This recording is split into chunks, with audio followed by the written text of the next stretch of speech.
Non si sono ancora spenti i riflettori dell'ultimo soccorso in mare della nave mediterranea veneziana e veneta impegnata nelle acque del Mediterraneo centrale. Alla nave, per effetto del decreto Piantedosi, è stata comminata una nuova sanzione, 60 giorni di stop amministrativo e 10.000 euro di multa immediato. Il ricorso, il cofondatore veneziano di Mediterraneo Semi-Humas, Beppe Caccia, insieme a Luca Casarini, attacca.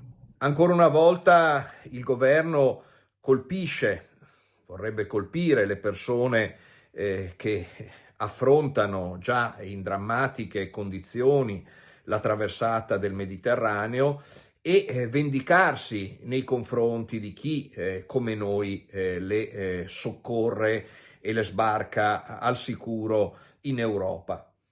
È qualcosa di non accettabile, è davvero, come dice qualcuno, il mondo al contrario, Caccia cita anche il Presidente della Repubblica. accanimento, violazione sistematica dei diritti di persone che sono già molto sofferenti e che avrebbero bisogno soltanto di protezione e accoglienza, come del resto chiede il Presidente della Repubblica Mattarella. Infine ricorda gli ultimi risultati raggiunti. Abbiamo sbarcato queste 92 persone nel porto siciliano di Porto Empedocle.